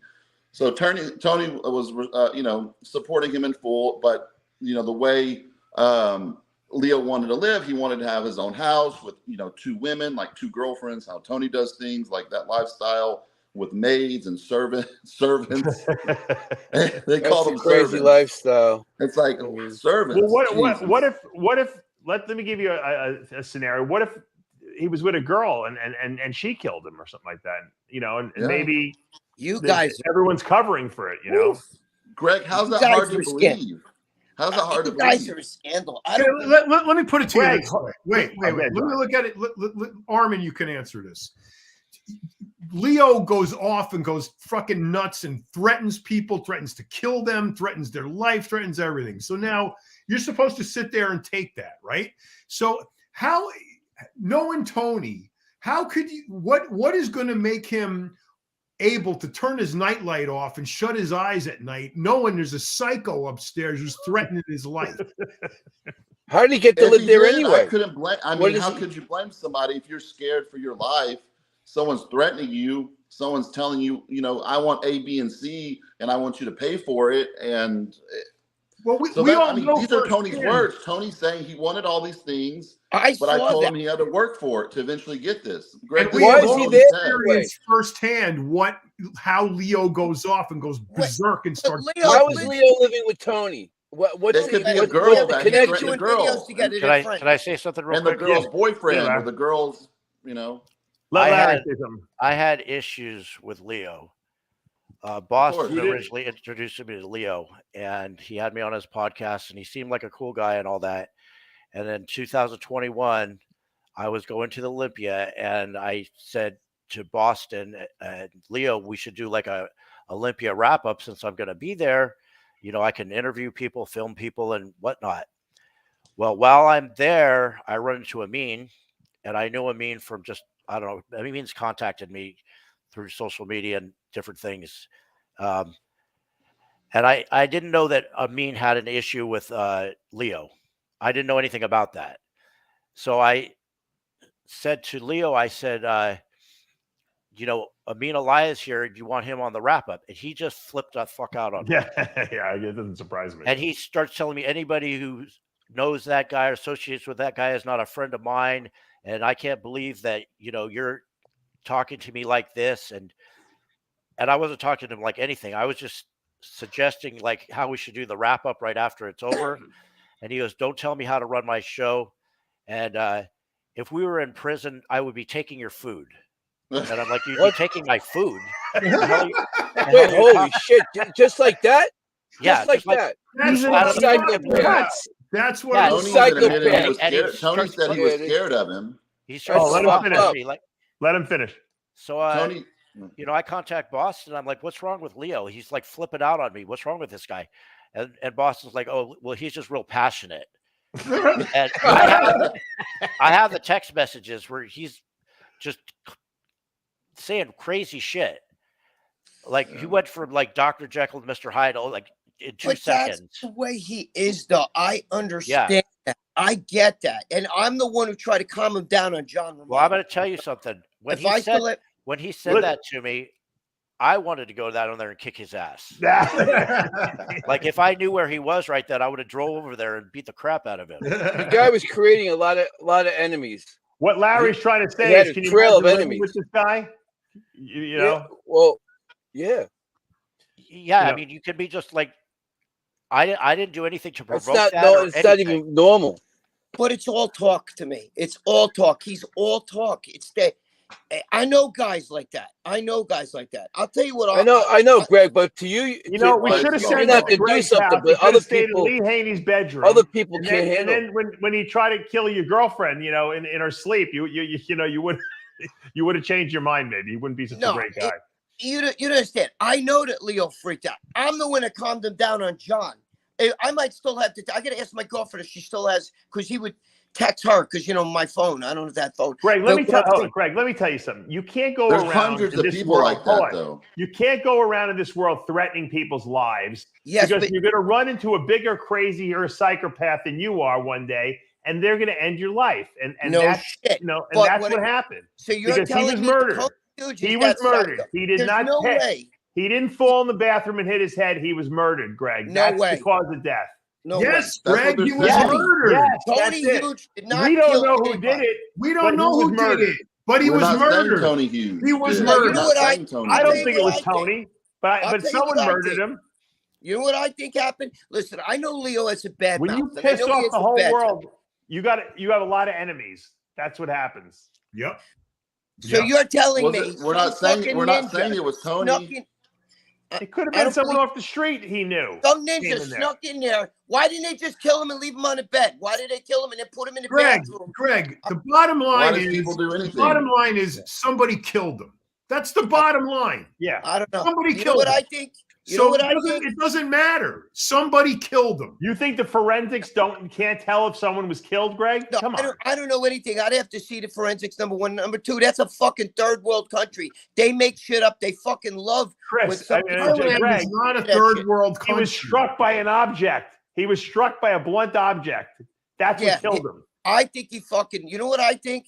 I think that he fucking was on that DMT shit. Well, one of them things, freaked out, saw demons, saw all that shit, thought they were coming up from the toilet. And hit himself in the head with a frying pan and killed himself. Yeah. No. Back of the toilet. Take away the toilet. Slipped and fall, smacked his head a few times. Because they're into all that shit. They can tell if you're hit or you smack your head. Yeah. They can tell if you fell or you got hit with something. Greg, he was murdered. All I know is Tony Hughes didn't kill nobody. Nobody. Nobody. Say that. Because I know Tony, and he could not hurt a fly, and he really Well, liked first of Leo. all, no one said that, How though, do you Greg. know that? How do you know that? I just know it. You don't I know know him. I'm sorry, Greg. If someone's threatening your life and they're a psycho, you're going to do something about it. You're in your house. Here's the listen. The few shit. hours I listened to Tony, the way Tony spoke like I'm not going to be able to get rid of this guy. I would have to meet his demands all the time. And Tony got to kind of, I know Tony's kind of trying to do damage control, but Tony, started talking a little too much and was saying, like basically I wasn't going to be able to get rid of this guy. He had unrealistic expectations. He wanted a house with servants, wanted 2 girls there, but he didn't want to work at all. He was a brilliant man. He loved to study and study and study, but he didn't want to work and he didn't want to do anything. And he had, he just, he was in his room all the time. He didn't, so, he could even got a girlfriend. And if he's treated a girlfriend like trash, which I'm sure he was, and, maybe, abusing her at least verbally, maybe physically too, she could have said, hey, this dude's doing this to me. Someone random could have killed him and climbed through the window and done it. Yep. So he was killed, but we're not saying it was Tony. Could it have been Tony? Tony has every reason to. But we're not saying it's Tony. Well, if I know would not leave you alone, and you felt like you had to take care of a grown man for God knows how long. Yeah, but why would And then Leo was looking at all these. I saw the interview too. Tony even started out saying, "Listen, he was devastated because he actually said Leo was my best friend. I've never had no emotion though." He said that I've never had a best friend, and the fact that this guy died, my best friend, the only best friend I've ever really had, because Tony's a good guy. Look, I'm sorry, I can't believe that he actually snapped and fucking killed Leo. I just don't believe that shit. And some girl's gonna overpower Leo. Can you imagine Leo being your best friend? No, I know that that's as good as you can do. Leo, that's your best friend. He spoke of him like 9 billion people in the world, and that is your best friend. He said basically you had to bow down to him and do whatever he said. And people went about treating him wrong. Wait a minute, Tony's people like just that with needed girls. to bow down to Leo, and that's how he needed to be treated, like he's some god. Tony's like that with girls. Did you ever watch the video that Leo did once? And I know how he is with girls. Tony lets girls shit all over him. A girl said, "Give me money." I know how Tony he goes, is. "Here's So do money." you. You like to be shit on. Don't you like to be shit on? Yeah, but I like to really be shit on. That's what I mean. And Leo knew that too, so Leo took advantage of it. In the video, dude, Lee Priest told me a great story about a girl taking a shit on his pillow. But regardless, if you watch the videos of them together, but Leo would make Tony feel stupid a lot of times in the videos. Like he would mock him or just kind of roll his eyes. You could tell Leo thought Tony was way beneath him. And in the videos, Leo would, make Tony feel stupid a lot of the time. Let me ask you guys a question. So how did Tony lure Leo into the bathroom, bash him on the fucking head? He killed him in the bedroom, Greg. Greg, he killed him in the bedroom and took him into. I'm not saying Tony did. I don't think Tony killed him, but whoever killed him in the bedroom, brought him into the bathroom. No one said Tony did it. No one said Tony did it because that's a huge accusation. And I mean, there are people saying it. I don't believe that, but yeah. No, I don't believe Tony Huge killed anybody. I don't believe but someone did. But Greg, I can guarantee you someone killed him. That's according to somebody killed him. Somebody killed him. No one said Tony. Dave didn't. John did it. I didn't. No one said that. But we said there was motive there. There was motive there, obviously. Yeah. But I'm sure he never said Tony did it. He's got to be a suspect. He lives in the house. Wait a minute. How did they lure him in the bathroom? And what was Greg? the He was killed in the bedroom. He was killed in the bedroom, brought into the bathroom. And he didn't have to be lured. He lived there. No, but so you said the murderer how much time went by until they found his body? Into the bathroom. Is that what you're saying? And what did they kill him with? A hairbrush? What did they hit him on the head with? I'm sure the murder weapon was left there at the scene. Fuck. I don't know. Look. I know Leo was crazy. I calmed him down. John, when he went off, I gotta ask my girlfriend if she still has the fucking those what do you call those things that they do? Just because you calmed him down, not text message. You calmed him down one time. That's okay. No one's gonna kill Leo because you calmed him down one time, Greg. That makes no sense. Listen, Armand, I'm not trying to get everybody. I'm not saying that because I calmed him down. You calmed him down one time. No, Armand, you're missing the point. I'm saying that I understand that he would get crazy. I've been around guys like that my whole fucking life. I understand it. I'm not saying that he would. Greg, what is your argument? If he was really. If he really meant it, he would have done something to Tony. What is your argument? My argument, I don't believe it. I think he got on a drug trip and saw demons. I think OJ killed him, actually, John. So what you're disputing the coroner's report that he was murdered without being there, looking at the evidence, knowing the case. Dude, that's a third world country. I don't believe shit. Thailand is not a third world country. People live there fine all the time. Greg, let's assume it's right. You're gonna get in trouble, Greg. The coroner's report is right. And then he was not a third world country at all. Wait, how am I going to get in trouble?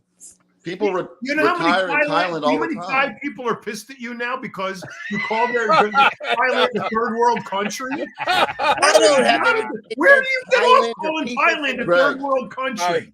He's gonna need some jasmine rice. There and live. I heard that Lee Priest is a suspect now too. Listen, I don't fucking think that. I don't have anything against Thai people or Thailand. Do you understand what I'm saying? Okay, they're good people. I know they're good people. But I have nothing against them people. But I'm just saying, all of those police departments is just like Mexico. My girlfriend's Mexican, or her mother-in-law. That can be bought off. I'm just saying, I don't believe all that shit. Ask Dennis James if they can be bought off. Yeah, you know what's funny? Over there, steroids illegal, but protein powder is illegal. It's fucking wacky. You know what I mean? Really? But what's your argument? None of us said Tony killed him. You calmed him down once out of thousands of outbursts of. Think about how many outbursts he had against Tony. No, but Tony said they got along. Who believes that? Armin, can you imagine Leo going off in one of his "I'm going to kill everybody" moments, and he doesn't mean it, and he's living upstairs in your house? You're just going to shut the light off and close your eyes and go to sleep? He doesn't. What the point I'm trying to say is when I say I calmed him down, I'm just saying he's all talk. It doesn't mean it. He just goes off. You want to live in the house with a guy who says he's going to kill you? You know what? Try it. A threat's a threat. Try killing me. I'll fucking take your fucking ass. I'll fucking rape you. I don't give a fuck. Try it. Try it. Bring it. We Bring should it. find out if Leo I'm an was raped easygoing first. guy, Maybe but bro, Greg killed trust him. me. I promise be a you, bad Tony boy was if I scared. have I promise been you, there, done Tony it. was scared of Leo. He even said he I was don't- scared. He said, "What would I do? I would get beat up by Leo." Leo, he admitted he was scared of Leo. Yeah. Right, so he's out of the question. I don't believe that Tony Hughes would kill anybody. I don't. I love Tony Hughes. I No, would we hire don't either. somebody. if No I- one We is don't either. saying that. Well, No you one's guys saying believe that. at the Tony beginning would of either, this conversation. no one have killed Leo. suggested it, but no one is accusing Look, Tony. all I'm saying He's is a suspect, though. Yeah. Leo was all talk with that anger shit. How do you know? But How do Greg, you hold know? on. Let's Because let's I've been put in- around Have you ever dudes like been? that, bro. Have you ever been with him in person? No.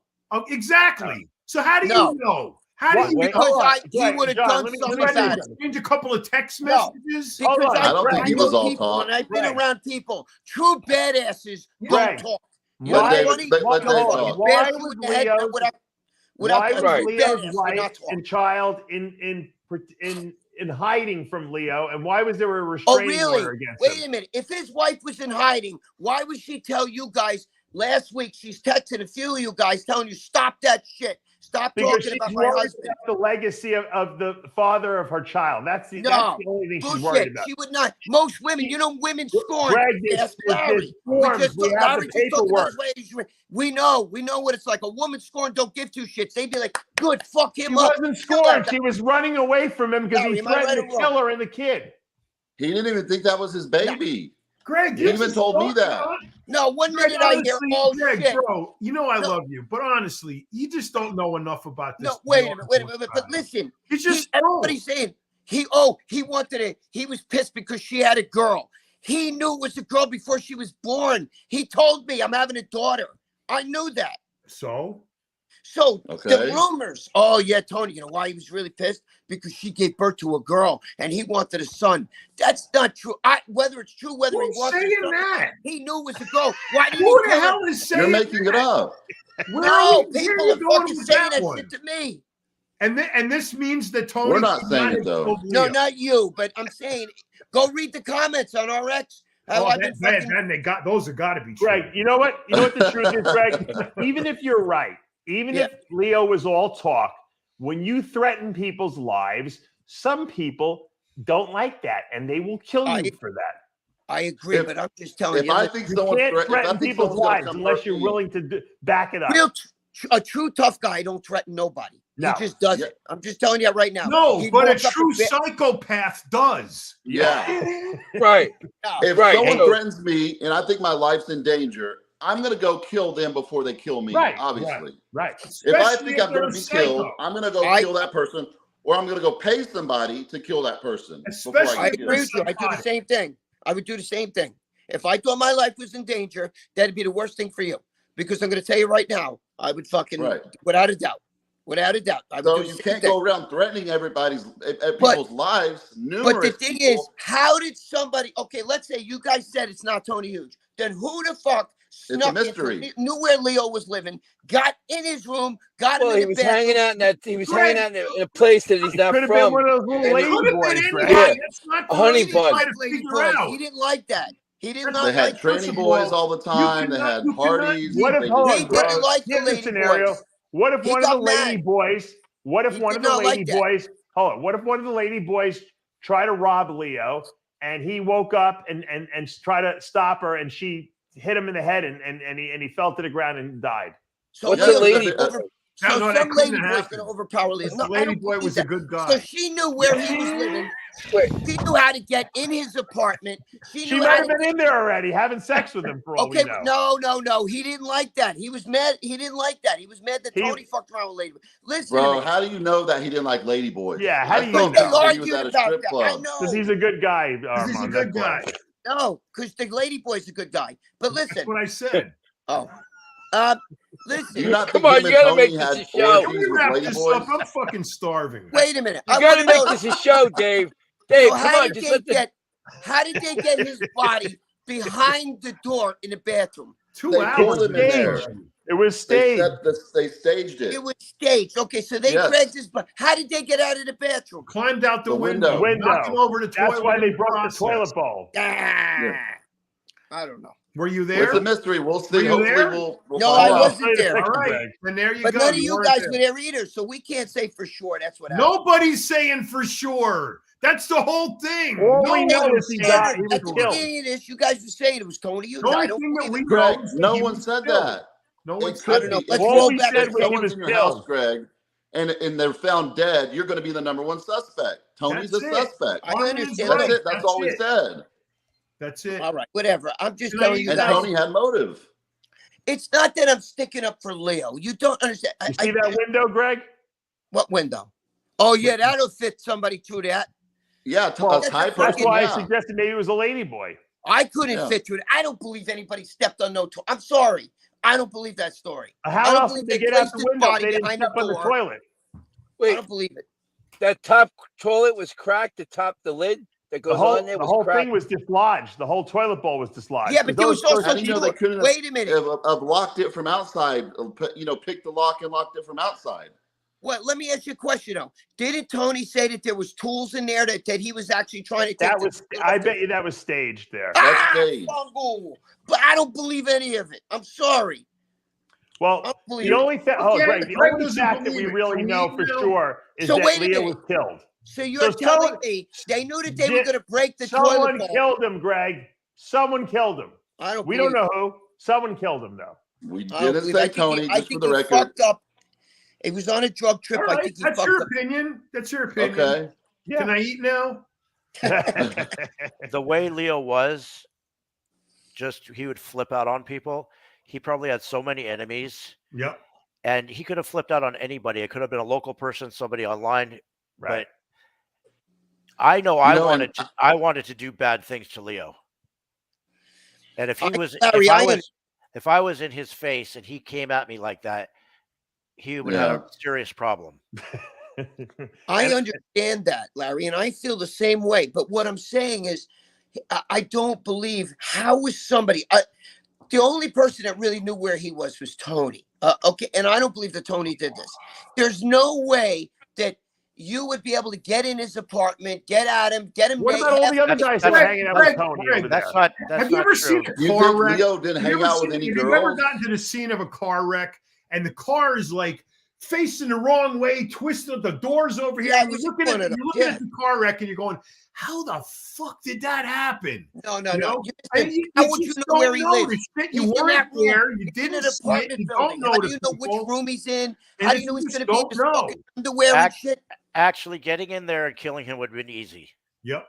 I All could have done it. I could have done it in less than 5 minutes. But let me No ask you, problem. why did he have no bottoms on? I heard he just had a shirt on, right? He And he had no might have. pants. Who no underwear. knows? He might have been like that when they got there. Right, that's true. You don't think that maybe he was taking a shit or peeing or something, and he What had if he this was? fucking. He had What this if he was fucking. taking a Sex shit? with somebody. If I if just Leo's going off on me and threatening to kill me, and I come over there and he's taking a shit, I'm still going to do it. Hopefully, Doesn't make any hopefully they difference. figure out. Larry, He got I set up Hopefully by they figure it a out. local, I'm saying, Another- but I'm just another set up saying, by a local girl or one of Tony those boy girls. said that in his interview that Leo was so strong and he was a fighter and this Yeah. and this. I'm going to tell you that's bullshit. Oh, Leo I was a little agree with you. twerp. He was a little twerp. I agree with Like you. 150 pounds. Right. I'd have beat him down in 2 seconds. There's no way he wasn't what he claimed to be. He was in county jail. He never even was in prison. Listen, He was I just a little agree. drug addict. I And, agree. and then all these comments, like saying we're talking about a dead man and all that. We were just talking about how we knew the guy. Like, unfortunately, all we knew was bad of the guy.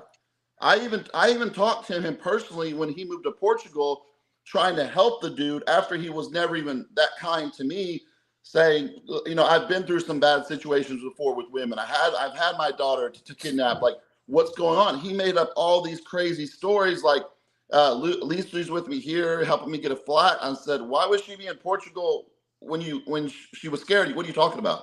And he would make up all these stories and this.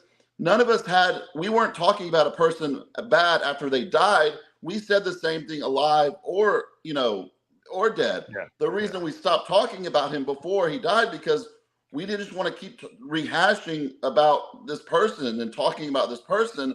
But unfortunately, no one had anything nice to say about him. No, we weren't bashing you dead. It's not like, oh, someone died. Now it's disrespectful. We were saying stuff that how we knew him. We're trying to figure out motive here. I know. I agree with Larry. I do agree with Larry. Larry hit the nail on the head. I see it the way Larry sees it. He was all talk. And if he really was going to if you wanted to kick his ass, dude, a true tough guy would have kicked his ass right on the spot. Yeah. I think that he had personal demons. I just think that 100%. I know people like him. Obviously. I know people like that. I know people that, all the tough guy talk and all this crazy shit. But I feel bad for the guy because I think that he lost himself a long time ago. You understand what I'm saying? And when I went to Boston's funeral, I tried to warn Ariella because I was worried. Leo had said some things that he wanted to raise money for her, and he wanted to take over Boston's website. Larry, they just did a podcast. It just didn't air. Yeah, well, I trying to raise money for her, something like that. But I was trying to warn her, but she wasn't listening to me to stay away from him because he was bad news. He just was. Yeah. I understand, but I try the to. The bottom line is that whatever you felt about Leo, or whether you liked him or not, it doesn't matter. Someone killed the guy. We're just trying to speculate what might have happened. And Greg, the reason why it's reasonable to believe that someone murdered him is because he wasn't a likable guy. He pissed off a lot of people. So there's definitely motive, I'm sure, for many people to kill him, and that's why that's what these investigators have to figure out. The question is, will this investigation move forward, and will they find the person, or will this thing just die? And what do you guys think? I say it's going to die. You're never going to hear another goddamn thing. Lucy's trying to say she's going to hire people, but what money does she have, and how is she going to get somebody not to just take her money? Wait, who said that? Lucy's trying to say she's going to hire some people to look into everything. But see, that's what I'm saying.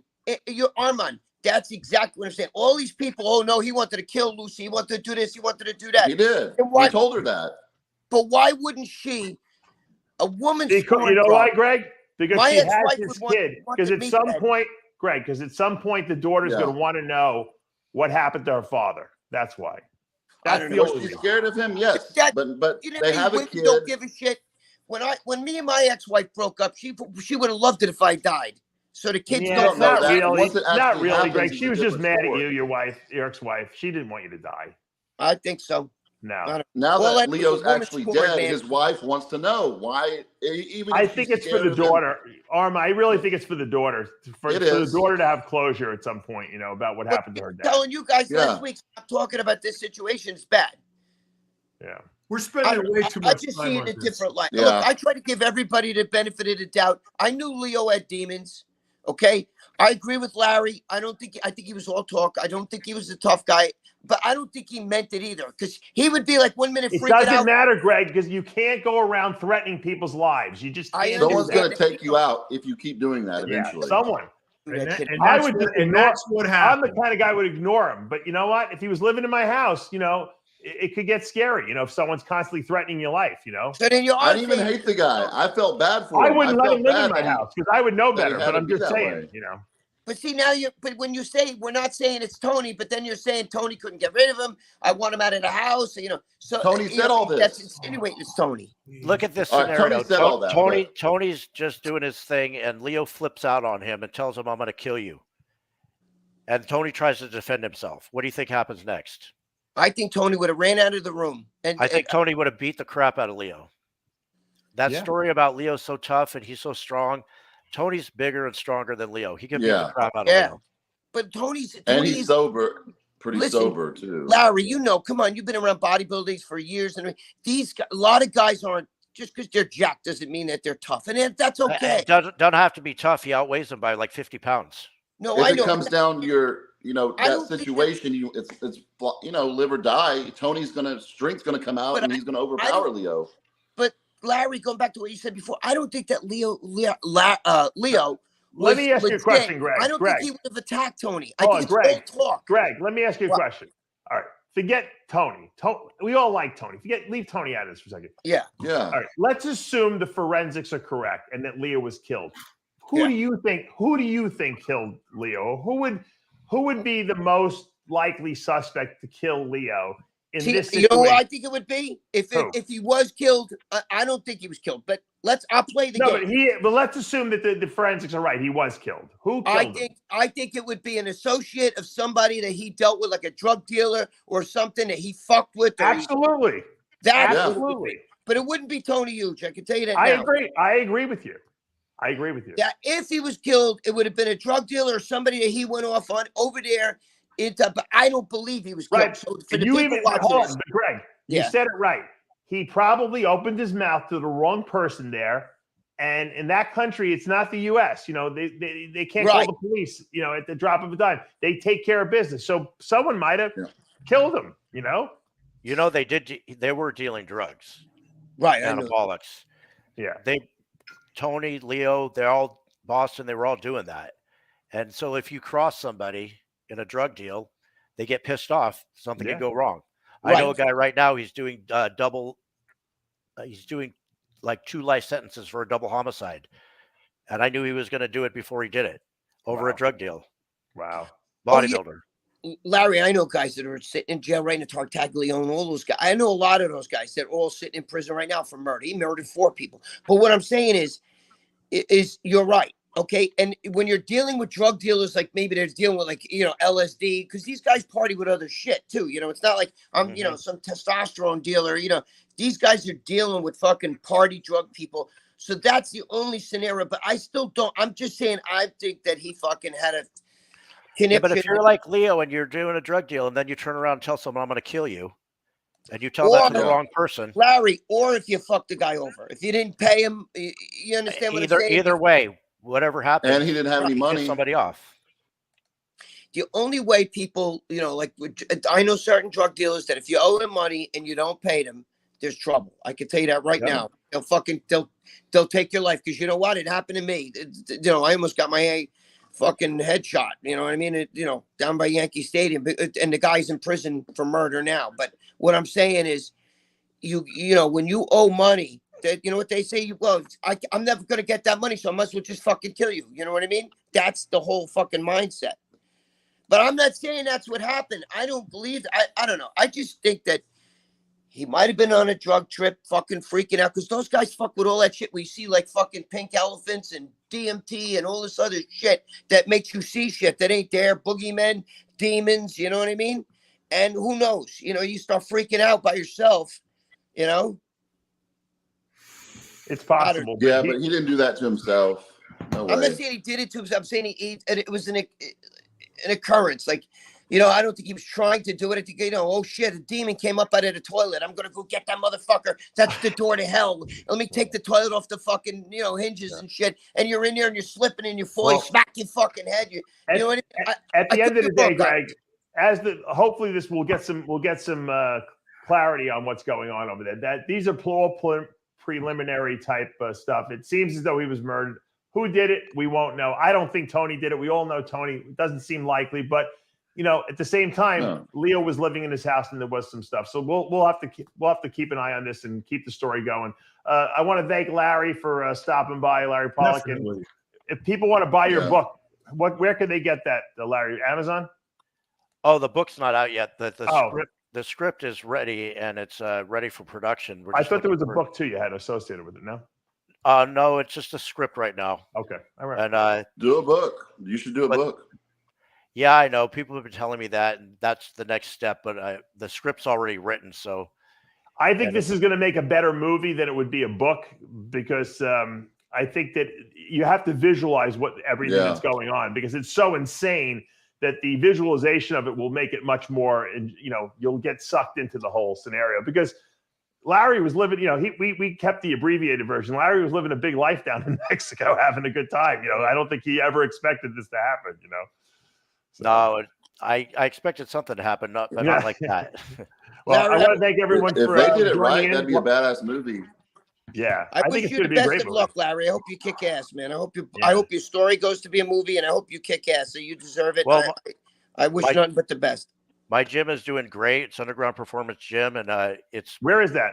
It's in Ventura. And it's a really badass gym. We awesome. did a really good job on it. We have all the best equipment, best atmosphere, everything. I'm so glad you're back in the. I like to see guys bounce back after bullshit. I like that. Yeah, The gym is doing awesome, man. I'm proud of you. That's awesome. The good guys will be featured coming up next month. New show coming on our lineup. Anyone 30-minute show. Let us know. Yep. Have all the guys on that hate us. All the haters. All the have them on the show. All the rejects now have a place to go. Put them on the show, right?